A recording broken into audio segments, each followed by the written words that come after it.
generative AI was built so that everyone can grow, everyone can scale, everyone can present themselves, and everyone can communicate. That's where the whole generative AI comes in.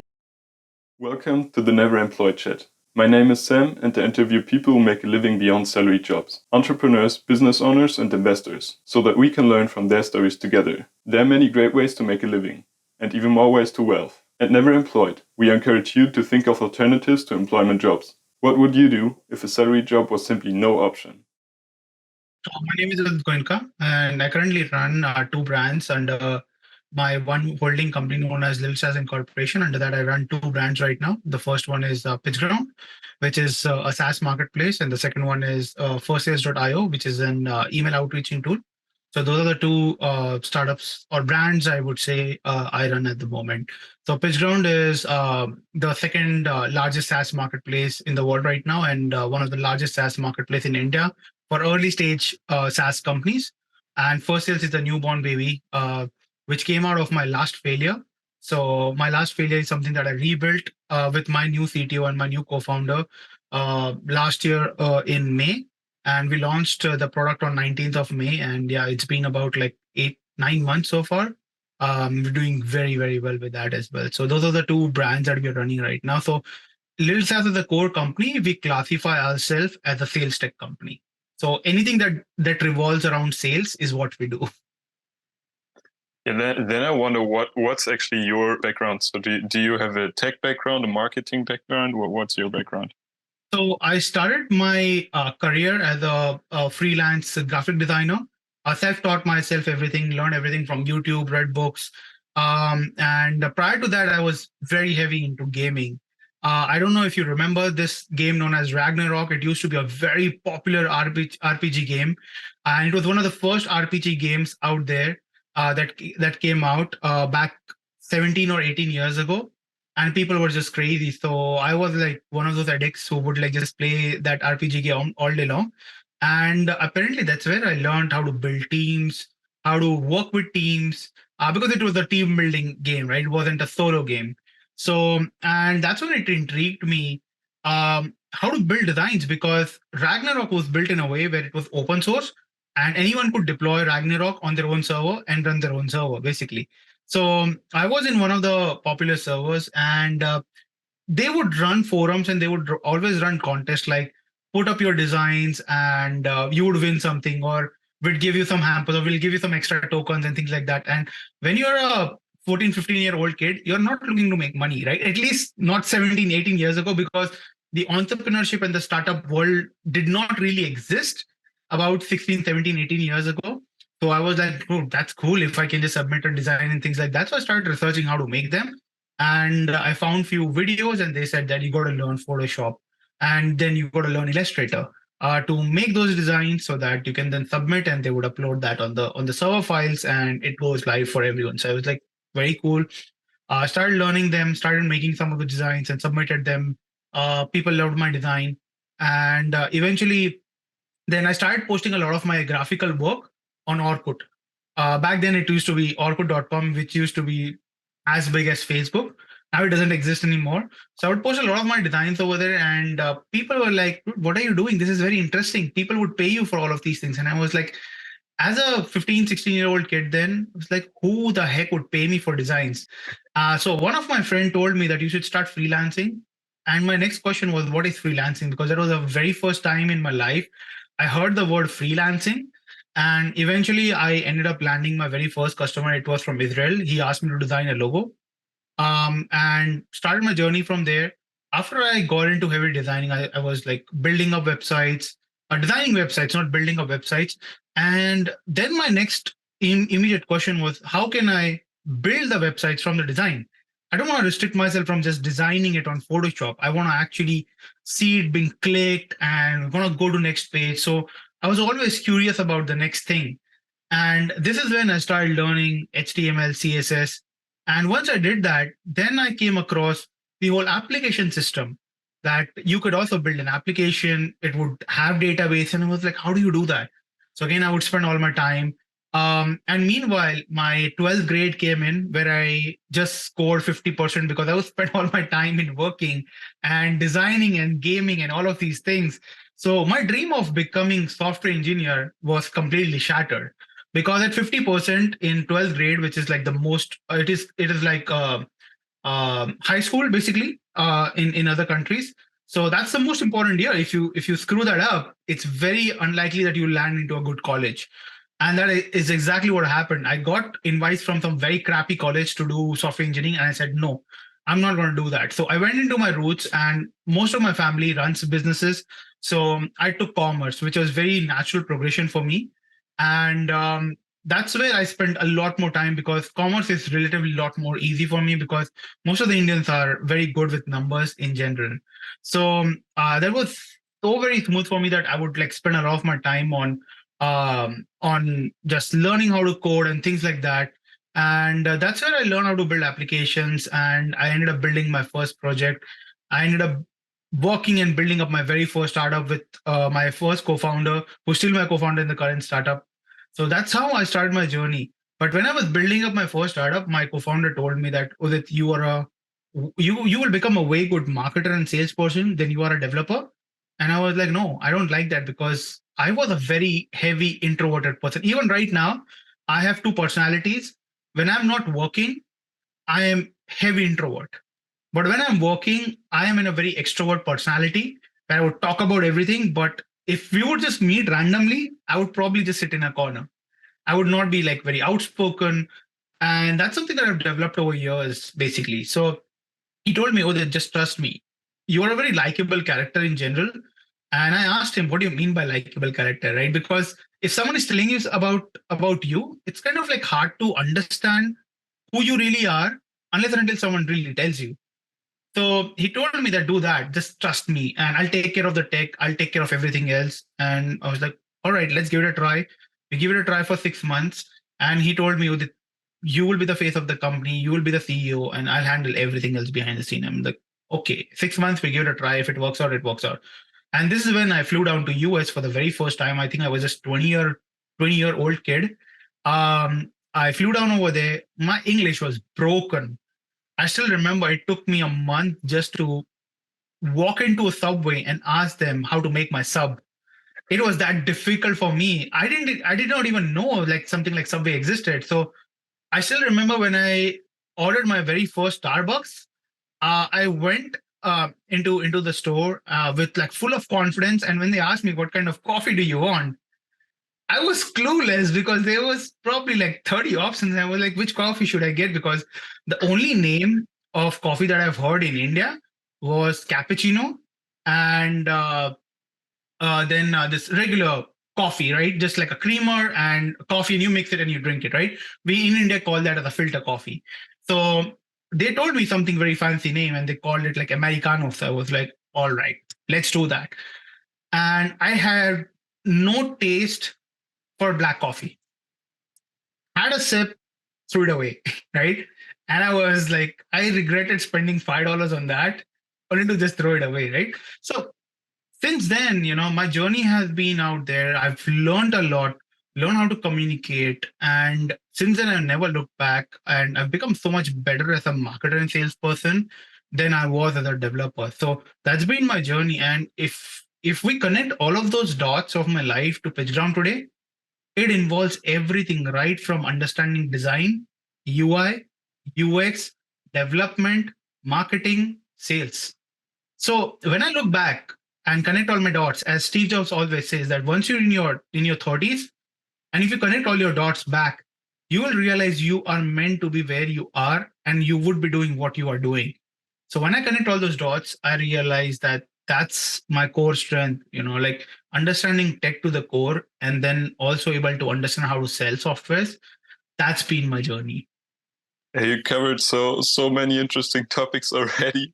That's really cool. But yeah, as you described, so it sounds like you learned many different skills from many different perspectives. So they eventually helped you to build the skill set which you need to run successful startups. So I have always been someone who believes in curiosity and not passion. So you would never know your passion if you're not curious about that next thing, and you would not learn new things. So I've always been that character or as an individual that if something new comes in, it generally excites me and I want to learn that. As long as it resembles to what I'm doing, I would learn that, right? So let's say that if something new comes in around a cooking recipe that I'm not interested in, I'm not going to go with it. But now, if a new software comes out, I am like, I want to try it out. I want to see how it works. I want to see how we can use this to drive growth. So I'm always curious to learn about new things. So I think that's where, whenever it came to learning new stuff, it was never too much of a problem or a hassle for me, since I have always self-taught myself how to learn new things just by watching videos and reading books. Even right now, learning new things is comparatively far more easier in general for me. When we are already there at learning new things and learning new technology, you probably tried ChatGPT and some AI stuff already. So do you have Oh, opinions on that? I think absolutely. In fact, I was using OpenAI about a year and a half ago because we run Pitchground. There was a lot of like OpenAI based software that were launching on our SaaS platform. So we usually discover new things way faster than the general public.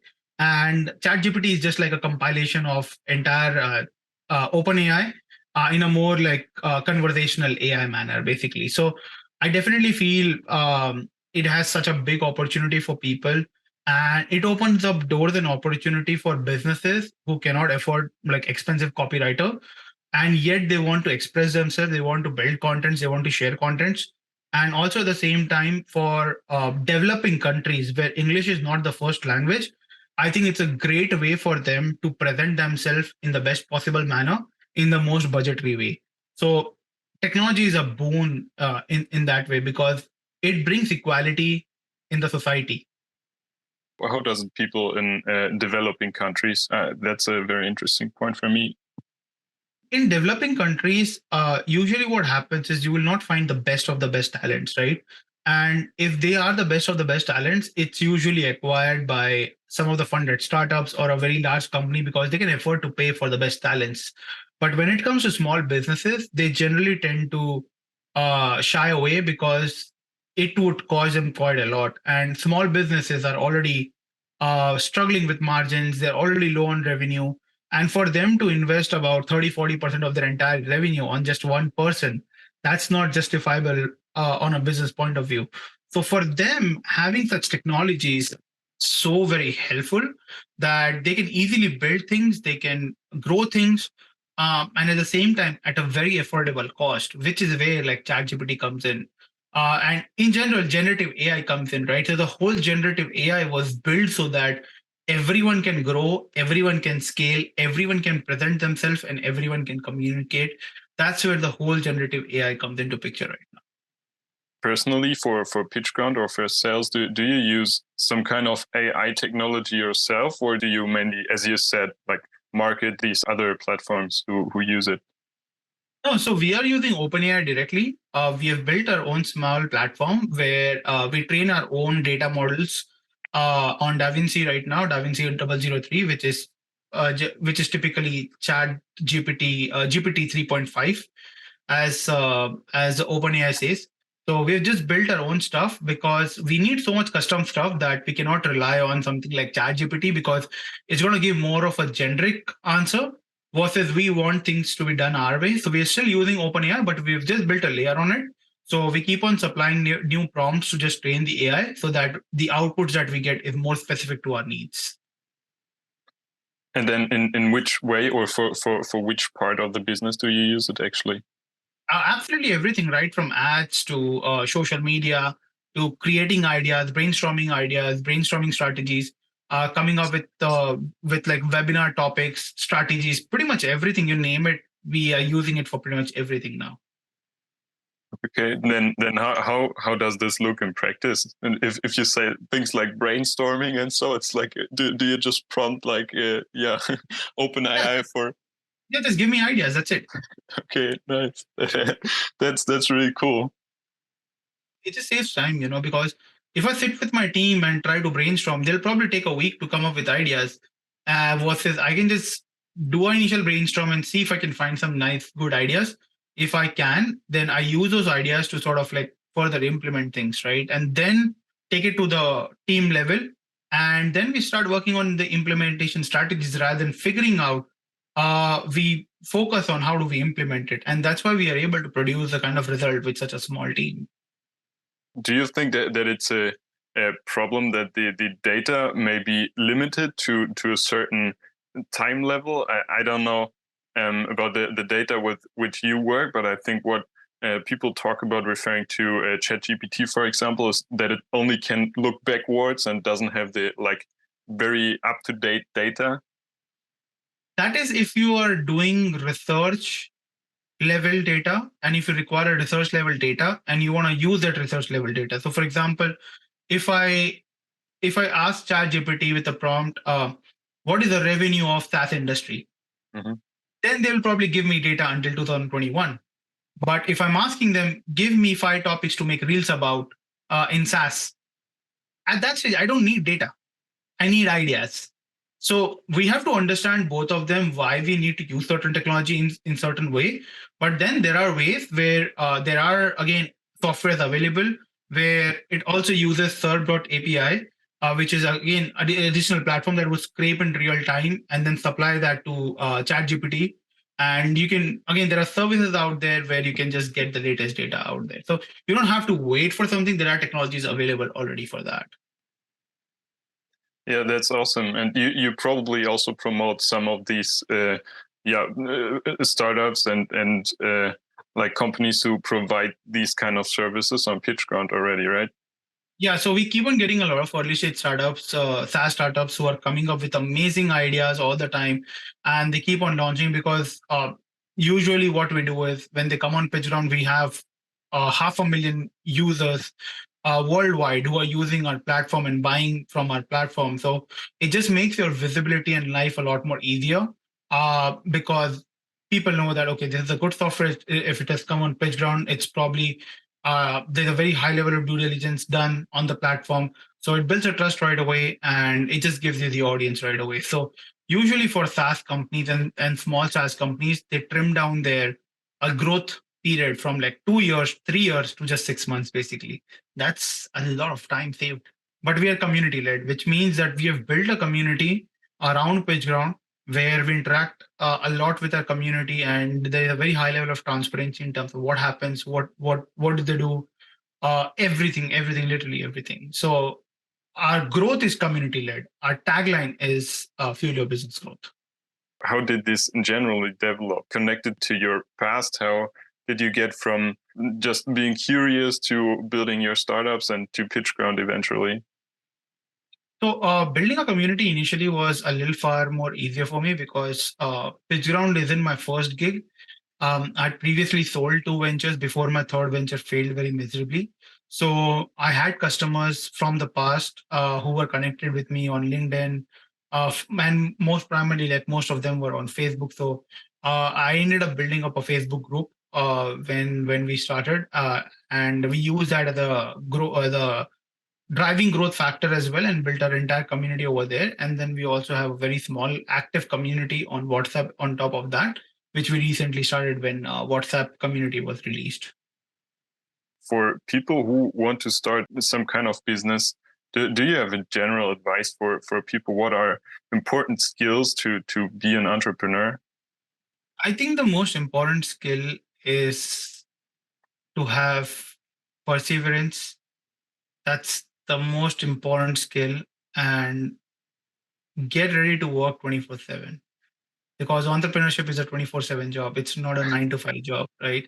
So if you are looking to quit your job and if you want to get into entrepreneurship, don't do shortcuts. There is you'll not achieve growth when you opt for shortcuts ever, right? It's a long path, and you need to enjoy every day. You need to enjoy the whole journey. You'll have 90 out of 100 days. Every 100 days, you will have 4 days where you will show hyper growth, and 96 days you will probably be in the downtrend during the initial time, right? But that 4 days would be so incredible that it will outweigh the downfall. So that's what is going to happen. Now imagine if you quit on the 96th day and the next 4 days were your growth day. So that's why entrepreneurship is long term, it's not short term. So you need to give time. So what I would generally advise someone who has a job, don't quit your job and start your business as a side hustle.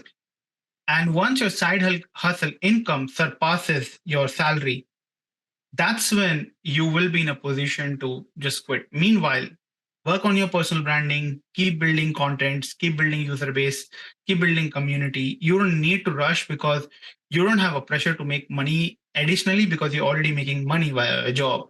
So just spare, you have about what, like 24 hours a day. If you're working for 8 hours, you have another 16 hours left. Now put in another 8 hours into building up your side hustle, or maybe just 4 or 5 hours a day. Put up rest of the day in your health and other stuff, whatever you want to do. But you can easily pull off 4 hours or 5 hours of additional work. And also, you train yourself for working long hours, because when you get into full time, you'll probably not work for just a typical 8 hours anymore. You'll be putting in and pushing in 12 to 15 hours, at least for the first 3 4 years. So be ready for all of these things. It might sound very easy and fancy when everyone talks about start your own business, but the reality, it's not easy, right? You will have to give up on a lot of friends, a lot of family, a lot of sacrifices that you make during your initial days. And if you're able to do that, you'll reap huge benefits in 5 years of time. Very, very important words from my point of view. You address this to people who are already working, like salary jobs. What would you say for people who, just left college or something else and who don't have jobs yet, who maybe even have the safety of their parents' house or things like that? Again, get a job. Don't start with entrepreneurship right away. The reason behind that is you will make a lot of mistakes. When you do a job, you learn from other people's mistake, and you make mistakes on other people's money. So life is too short to be making mistakes on your own. So your entire 20s should go into working for three kinds of different companies. Right from 19 to 22 or 23, work with a bootstrap startup, right? Because you will learn how to optimize business for margins. From 23 to 27, work for a funded company, especially someone who has just raised Series A, especially work for that company directly with the founder, because you will learn how to use money to drive growth. Because optimization is not the key. You've already learned how to optimize. Now you know how to spend the money to drive user base. And from 27 to 30, which is additional 3 4 years, work for a corporate, a big MNC, a big corporate. Because when you're working in a corporate for 4 years, you will connect with other corporates. You will potentially find your future co-founder over there, because to get into those MNCs, or let's say to get into Google alone, you have to crack a lot of codes, right? To get into Microsoft, to get into Facebook, it's not easy. They have the most rigorous, tough hiring process. So if someone has just passed that hiring process itself, that itself will give you that the other person is very resilient in nature and they can handle the heat, they can handle the pressure on top of that. So and when you're building any company, you need such kind of people. So you probably find your future founding team over there. You'll build a lot of connection, but more importantly, you will build a lot of enterprise connections. And when you start your business, you now know how to optimize your business for margins. You know how to use money to drive users in the best possible way and in the best way to spend money. And third, you already have enterprise connects. You can pitch them your product on day one and drive growth. Because enterprise sales only happens if you know them. If you cold email them, chances are they might even not respond unless and until you have the right person and you connect and they have the problem then and there, right? Generally, when it comes to enterprise sales, you need connects. That's when enterprise sales moves faster. And I tell to all the startups that we work with at Pitchground, enterprise drives the revenue and small businesses drives your brand. So you need to understand why you need both. And that's how you will leverage and grow. So you need, if you spend that 10 years understanding these things, you will realize that when you build your startup in your 30s, you will have a far better chance of being successful rather than failing multiple times. And then probably one would be a jackpot. But why do you want to do that when there is a much better formula of learning things and learning on other people's money, learning with other people, and learning from the best people in the industry as well? Because your manager or your boss is probably has way more knowledge, way bigger network, and you can tap into those networks, which otherwise is impossible for you to do that. So this is what I would recommend to anyone who is just like coming out of the college right now. Go in this path, and chances of you being successful and making a lot of money by your 40 is a lot higher. And also, when you're also looking to raise capital, you look creditable, by the way. You have a fantastic portfolio. Your CV looks so amazing that investors would want to invest in you, even if you're not from an Ivy League like Stanford or Harvard. They would still want to fund you because they have seen the growth curve in your past. And usually, investors, especially early stage investors, they don't care about what product you're building. They care about, do you have the potential to execute and grow? That's what they bet upon. So this is a formula, I would say, that has the highest chance of making you successful. So does this mean that you wouldn't even start to try building a startup before your 30s and instead use your 20s just to learn and network? Absolutely, that's the time because you have a lot of energy. Remember, in your 20s, you have the highest level of energy in your body as a human. You can run around, you can travel a lot. But the moment you hit 30s, right, your energy level will drop. That's just human body in general. When you're in your 40s, your energy level will drop further. You would want to travel less. Even if you can travel, you would want to travel less, right? You would want to just sit back, relax. You want to spend more time with your family. But when you're in your 30s, you are hungry to drive growth.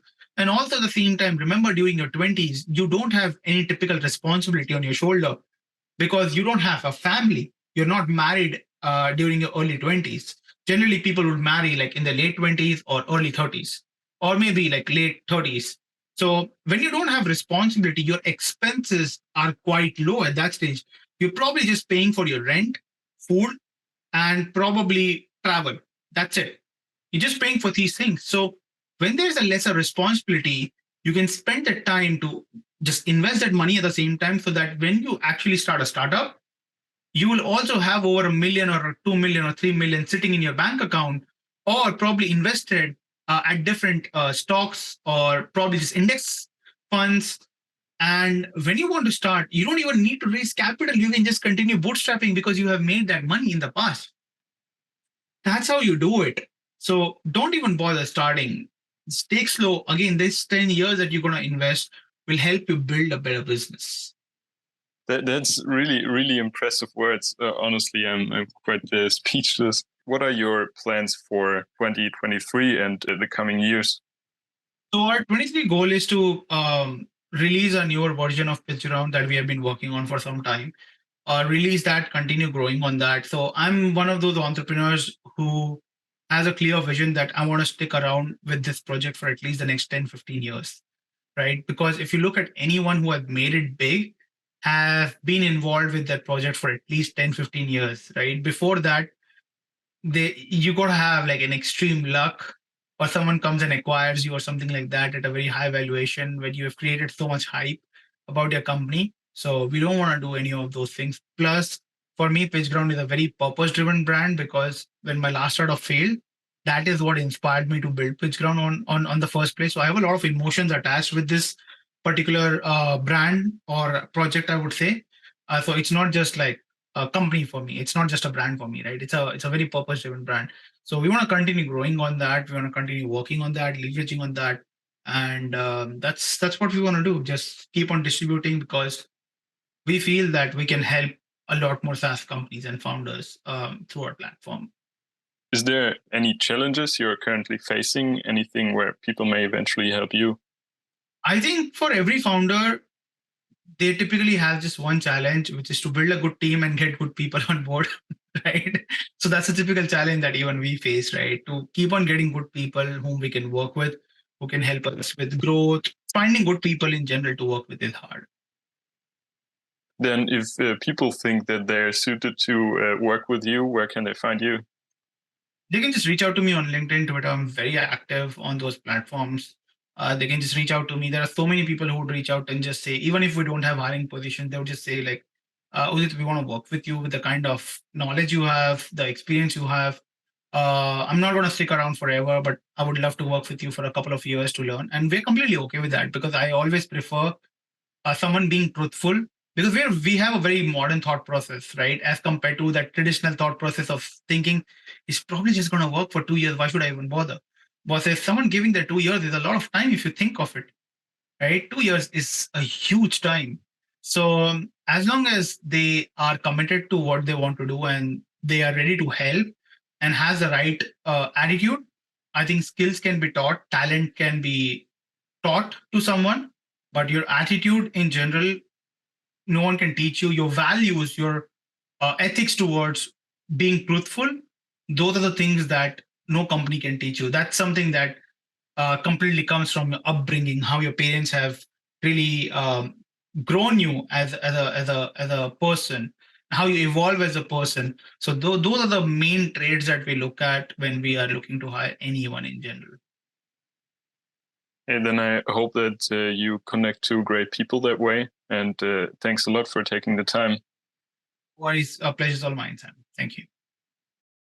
Thank you for taking part in this Never Employed chat. Subscribe to my YouTube channel for more interviews with business owners and investors, or simply listen to the audio version in your favorite podcast directory. Make sure to follow me on all your preferred social media platforms, so that you never miss life-changing business tips. You find me on every platform with the account name samhartmann.com.